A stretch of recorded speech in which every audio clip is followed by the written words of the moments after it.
My Weirder-est School, Book number 5. Mr. Marty Loves a Party. Written by Dan Gutman. Pictures by Jim Pelot. Chapter 8. Make a Wish. Everybody was having a great time bouncing on the bouncy castle, sword fighting, painting pottery, doing gymnastics, learning how to speak French, and stuffing their faces with M&Ms. That's when I heard somebody start to sing Happy Birthday. I looked over and saw my parents coming out of the kitchen with a birthday cake. It was huge, and there were 9 candles stuck in it. Happy birthday to you. Happy birthday to you. Happy birthday, dear AJ. Happy birthday to you. Make a wish, sweetie, shouted my mom. A wish. Choosing a wish is hard. There were so many things I could wish for. I tried to think. If I could have anything in the world, what would I want? I could wish that school would be declared illegal. That would be a good wish. I could wish for a new football. I could wish for $1,100,000 so I could buy anything in the world. I could wish for more wishes, of course. I was faced with the hardest decision of my life. I was concentrating so hard that my brain hurt. Just one wish, AJ, shouted my dad. Everybody laughed. Yeah, save a few wishes for next year, shouted my grandma. I could wish for a new skateboard. I could wish for a new video game. I could wish for Andrea to have a truck full of elephants fall on her head. I decided to wish for school to be declared illegal. That would make me the happiest. I took a deep breath and blew out all 9 candles on the cake. That's when the weirdest thing in the history of the world happened. Chapter 9. The Big Surprise Ending. I know what you're thinking. You're thinking that when I blew out the candles, something caught on fire. You're thinking that set off a whole chain of events that ended with everybody running around yelling and screaming and hooting and hollering and freaking out. Well, you're wrong. You think you know so much? That's not at all what happened. So na-na-na-boo-boo on you. Here's what really happened. I blew out all 9 candles on my birthday cake, and everybody cheered. My mom cut the cake and started passing out pieces. Everybody was having such a good time that they didn't want to leave, so they kept on jumping on the trampoline, painting pottery, singing songs, blowing bubbles, and getting their faces painted. The backyard was still crowded with people. My grandmother was doing Zumba, whatever that is, and she must have tripped or something. She bumped into Ranger Rick from the Wildlife Conservation Center. That startled one of his birds of prey, which flew around crazily. The bird smashed into the guy from the fencing academy who fell down.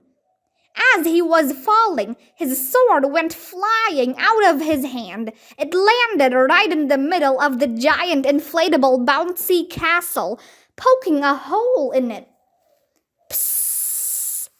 Air was escaping from the giant inflatable bouncy castle. It started to collapse.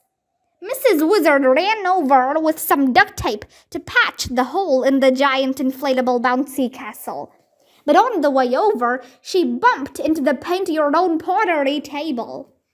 All the pottery went flying. Some of the pieces hit Buffo the clown. He thought Giggles the clown was throwing pottery at him, and he became furious. The 2 of them started fighting again. They knocked over DJ Jazzy Jim's speaker system. It landed on the amazing Tortellini. He started crying. Miss Tumbles and Dusty Rhodes ran over to help the amazing Tortellini. Everybody else started running around, yelling and screaming and hooting and hollering and freaking out. "Run for your lives!" shouted Neil the nude kid. "You should have been there. I saw it with my own eyes." "Well, it would be pretty hard to see something with somebody else's eyes." "Great party, AJ," Ryan said as we sat on the steps and ate birthday cake while we watched everybody going crazy. "Best party ever," said Michael. In the middle of all this, there was a knock on the gate. "Who could that be?" asked my dad as he opened the gate. There was a policeman standing there. He looked pretty mad. Mr. Marty came running over. "My name is Officer Luke," the policeman said, flashing his badge. "There must be some mistake," said Mr. Marty. "I didn't hire a guy dressed up as a policeman." "I'm not dressed up as a policeman," said Officer Luke. "I am a policeman. There have been complaints from your neighbor, Mr. Kidd, about the noise. This party is disturbing the peace. Who's in charge here?" I looked at my dad. My dad looked at my mom. My mom looked at Mr. Marty. Mr. Marty looked at Officer Luke. Everybody was looking at everybody else. Nobody was stepping forward to admit they were in charge. I thought my dad was gonna die. After everything else that happened, now he might get arrested. He might have to go to jail for disturbing the peace.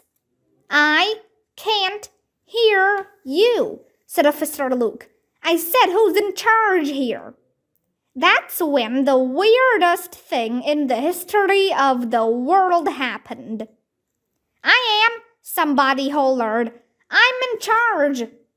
We all turned around, and you'll never believe in 1,100 years who came out of the house. It was Darth Vader. "Gasp!"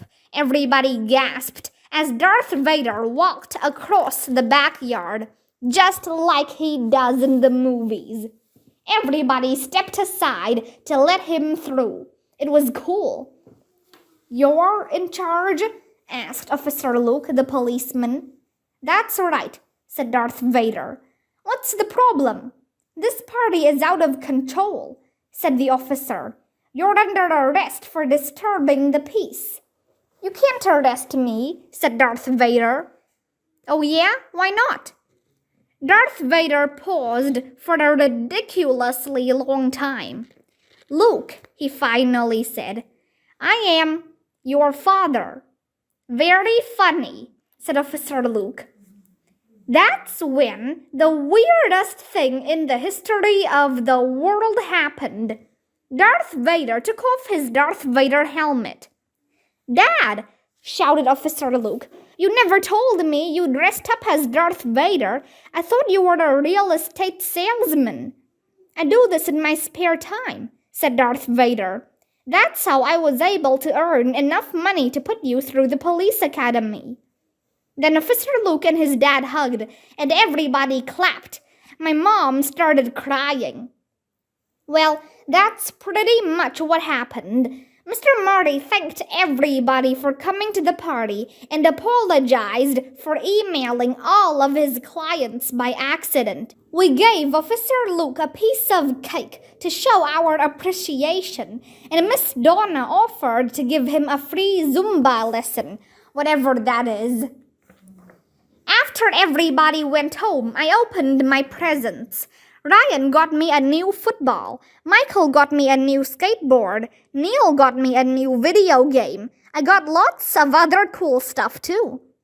I also got some lame presents, like clothes. Why would anybody give clothes as a birthday present? You can't do anything with them except wear them. I had to pretend I liked all the presents, because that's the first rule of getting presents. It was kind of a drag writing all those thank you notes to everybody. But all in all, I have to say it was the greatest day in my life. Maybe the pizza guy will finally show up. Maybe Mr. Marty will get his mini Marty hand puppet back. Maybe Darth Vader will put more bran in his diet. Maybe I'll eat the whole chuck full of M&Ms. Maybe school will be declared illegal. Maybe my grandma will become a Zumba instructor. Maybe I'll be able to talk my parents into hiring Mr. Marty again for my birthday party next year. But it won't be easy.